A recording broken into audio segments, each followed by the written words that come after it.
नमस्कार दोस्तों। पिछले वीडियो में हमने मानव संबंध विचारधारा में एल्टन मेयो के विचार देखे थे। एल्टन मेयो ने मानव संबंधी विचारधारा में क्या क्या योगदान दिया इसके बारे में बात की थी, और आज के वीडियो में हम चर्चा करेंगे मैरी पार्कर फोलेट का क्या योगदान था मानव संबंध विचारधारा में। तो दोस्तों पहले देख लेते हैं हम क्या क्या इस वीडियो में हम बात करेंगे। सबसे पहले मैरी पार्कर फोलेट की मानव संबंध विचारधारा में क्या भूमिका रही है, उनके क्या योगदान रहे हैं। उनमें 4 पॉइंट हैं: संगठन एक सामाजिक व्यवस्था और प्रबंधन एक सामाजिक प्रक्रिया। दूसरा पॉइंट देखेंगे विवाद निपटान का सिद्धांत, या कह सकते हैं इसको द्वंद्व का सिद्धांत। और तीसरे पॉइंट में नेतृत्व पर विचार, या हम कहें कि प्राधिकार पर विचार। और चौथा समन्वय पर फोलेट के विचार देखेंगे। तो आइए शुरुआत करते हैं हम। मैरी पार्कर फोलेट ये अमेरिका की राष्ट्रपति भी रही हुई है। मानव संबंध विचारधारा में इनका बहुत बड़ा योगदान है। वैसे तो ये इनको अपने काल क्रम से वैचारिक क्रम में अग्र माना जाता है, क्योंकि ये काल क्रम में तो ये 1915 या 1916 के लगभग इन्होंने अपने विचार रखे थे। जो युग एक तरह से शास्त्रीय विचारधारा का युग था, लेकिन उस समय इन्होंने मानव संबंधी विचारधारा प्रस्तुत की थी, और इन्होंने जो संगठन में कार्य करने वाले मनुष्य हैं उन पर विशेष ध्यान दिया था। और इनका विचार बहुत ही महत्वपूर्ण माना जाता है, क्योंकि ये न केवल संगठन के लिए बल्कि जो व्यक्ति, राष्ट्र या समाज या सभ्यता के लिए की बात करें तो उनमें भी इनके विचार बहुत ही ज़्यादा महत्वपूर्ण थे। क्योंकि फोलेट मानवीय समाज में जो चिरकालिक द्वंद्व की समस्या होती है, विवाद की समस्या होती है, उनका विश्लेषण करती है। और ये एक विवाद को एक महत्वपूर्ण परिघटना मानती है, और ये कहती है कि विवाद हर जगह पाए जाते हैं और ये एक मानवीय प्रक्रिया है, इनका समाधान करवाना ज़रूरी है। इन्हीं से जुड़े हुए एक वैज्ञानिक थे क्लीवलैंड, उन्होंने भी टेंशन थ्योरी दी थी। उन टेंशन थ्योरी में उन्होंने बताया था कि जब भी तनाव उत्पन्न होता है तो लोकहित के मुद्दे निकल कर सामने आते हैं। उसी प्रकार ये जो मैरी पार्कर फोलेट है, उन्होंने अपने विचारों में बताया था कि विवाद एक सार्वभौमिक और प्राकृतिक परिघटना है, और इसमें विवाद का समाधान बहुत ही ज़रूरी है। इसलिए इनका योगदान बहुत महत्वपूर्ण माना जाता है। तो आइए अब हम देखते हैं कि मैरी पार्कर फोलेट के क्या क्या योगदान रहे हैं। तो सबसे पहला लेते हैं हम, संगठन एक सामाजिक व्यवस्था और प्रबंधन एक सामाजिक प्रक्रिया। मैरी पार्कर फोलेट कहती है कि संगठन एक सामाजिक व्यवस्था के रूप में है और उसमें प्रबंधन को एक सामाजिक प्रक्रिया माना जाना चाहिए। उन्होंने कहा कि जिस प्रकार समाज में बहुत सारे संगठन, जो सामाजिक संगठन होते हैं, जैसे परिवार है, कुटुंब है, उनकी तरह संगठन, और उनमें कोई पूर्व निर्धारित लक्ष्य होते हैं, उन लक्ष्यों को बिना कोई आदेश दिए, बिना कुछ कहे व्यक्ति पूरा करता है। जैसे परिवार है तो हमारे परिवार में एक संगठन के रूप में ही होता है, और उसमें न तो कोई किसी को आदेश देता है, न कोई रिपोर्ट प्रस्तुत करता है, बल्कि अपने आप काम होते रहते हैं। जो अपनी अपनी जिम्मेदारी, सभी व्यक्ति जो परिवार के हैं वो अपनी अपनी जिम्मेदारी समझते हैं और अपनी अपनी जिम्मेदारी के रूप में कार्य करते रहते हैं। ठीक उसी प्रकार मैरी पार्कर फोलेट कहती है कि संगठन में भी ऐसी व्यवस्था अगर उत्पन्न कर दी जाए, जैसे परिवार या कुटुंब में होती है, वैसी व्यवस्था अगर संगठन में भी उत्पन्न कर दी जाए तो ये व्यवस्था, ये संगठन एक बहुत ही अच्छी तरह से कार्य करेगा। और उसके लिए संगठन में हमें 3 परिवर्तन करने की आवश्यकता है। ये 3 परिवर्तन क्या?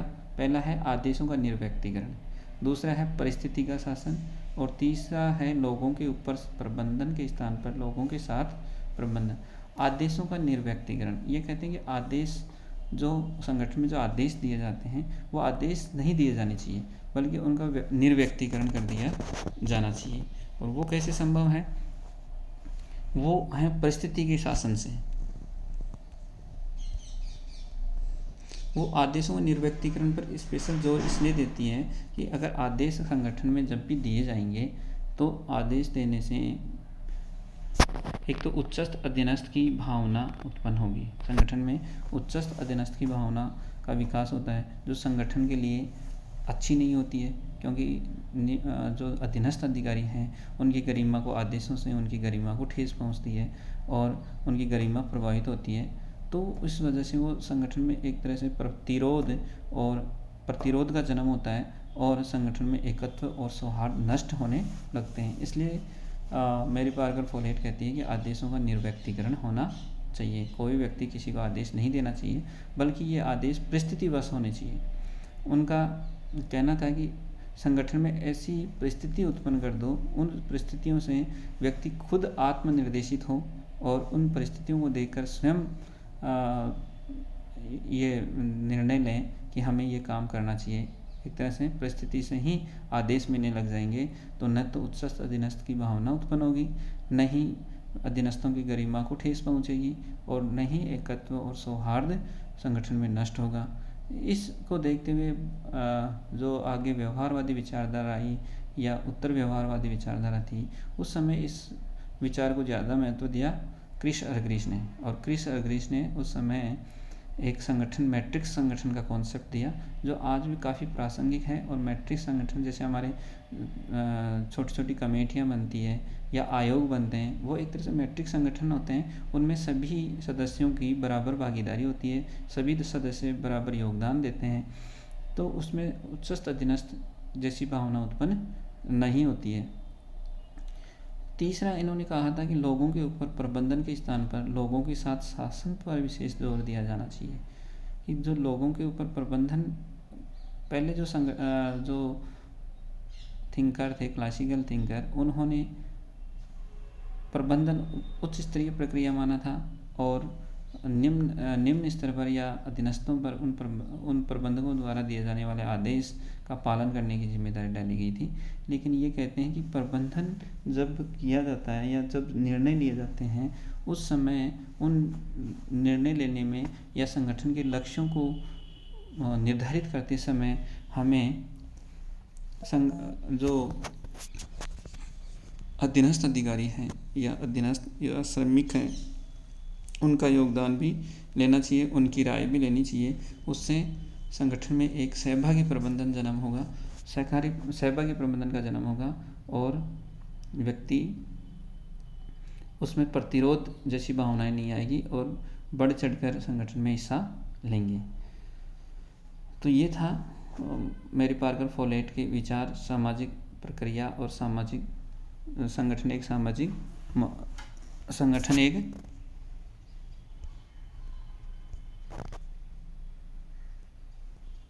सामाजिक व्यवस्था और प्रबंधन एक सामाजिक प्रक्रिया। अब हम दूसरा इनका विचार देखते हैं, विवाद निपटान का सिद्धांत। विवाद निपटान का सिद्धांत से अभिप्राय है कि ये एक प्राकृतिक परिघटना है। विवाद या हम कह सकते हैं कि द्वंद्व, हमेशा जहाँ भी दो या दो से अधिक व्यक्ति होते हैं तो उनके मध्य विवाद होना स्वाभाविक है। और ये मानते हैं कि ये समस्या नहीं है, बल्कि ये मानवीय जीवन का एक अभिन्न अंग है या प्राकृतिक घटना मानते हैं कि विवाद निश्चित रूप से होंगे ही, उनका समाधान एक एकीकरण के द्वारा निकाला जाना चाहिए। इन्होंने देखा कि विवाद निपटान के 3 तरीके होते हैं और 3 तरीकों में उन्होंने बताया कि एक तो होता है प्रभुत्व का तरीका, एक होता है समझौता और एक होता है एकीकरण। प्रभुत्व में क्या होता है कि इसमें एक शक्तिशाली 2 पक्ष होते हैं, तो एक में शक्तिशाली पक्ष होता है और दूसरा निर्बल पक्ष होता है। तो शक्तिशाली पक्ष निर्बल पक्ष को दबा देता है या उस पर बल प्रयोग करता है, तो उससे क्या होता है कि वो दुर्बल पक्ष को पर एक तरह से अधिग्रहण कर लेता है। और ऐसी स्थिति, जैसे कि हम उदाहरण के रूप में देखें, जैसे इराक पर हमला हुआ था या अभी विश्व में चल रहा है ईरान पर, जैसे अमेरिका USA का नियंत्रण है, अज़रबैजान और अर्मानिया में जैसे USSR का जो अभी रशिया है उसका अज़रबैजान में इंटरफेयर है। तो ये एक तरह से बड़ी शक्ति या शक्तिशाली वर्ग द्वारा कमज़ोर वर्ग पर नियंत्रण स्थापित करने के प्रयास हैं। लेकिन ये एक तरह से अल्पकालिक समाधान है, क्योंकि जो निर्बल पक्ष होगा वो समय के साथ शक्ति का संग्रहण करेगा, और जिस दिन वो संग्रहण कर लेगा उस दिन वो उसको चुनौती प्रस्तुत करेगा। इसलिए मेरी पार्कर फोलेट कहती है कि प्रभुत्व किसी भी विवाद का समाधान अगर प्रभुत्व से किया जाता है तो वो अल्पकालिक समाधान है, एक दीर्घकालिक समाधान नहीं है। दूसरा तरीका उन्होंने बताया कि समझौते में क्या होता है कि इसमें द्वंद्वग्रस्त जो दोनों पक्ष हैं वो आपसी लेन देन करते हैं, और आपसी लेन देन से द्वंद्व को निपटाने की चेष्टा की जाती है। जैसे कि भारत पाकिस्तान की स्थिति है, भारत पाकिस्तान का जब विभाजन हुआ तो उनमें दोनों में आपसी लेन देन हुई कि ये इतना क्षेत्र वो आपको दे दिया जाएगा, इतना इधर रहेगा। लेकिन ये ऐसी स्थिति भी अल्प समाधान है, क्योंकि इसमें दोनों पक्ष एक दूसरे का त्याग ज़्यादा मानते हैं। वो एक पक्ष कहता है कि मैंने ज़्यादा त्याग किया है, जबकि दूसरा पक्ष कहता है कि मैंने ज़्यादा त्याग किया है। तो ये भी एक अच्छा समाधान नहीं है, और इसमें भी इसको भी मैरी पार्कर फोलेट ने अल्पकालिक समाधान बताया। इसके बाद में उन्होंने बताया एकीकरण। ये इन्होंने विशेष जोर दिया कि द्वंद्व के समाधान में एकीकरण पर विशेष जोर दिया जाना चाहिए।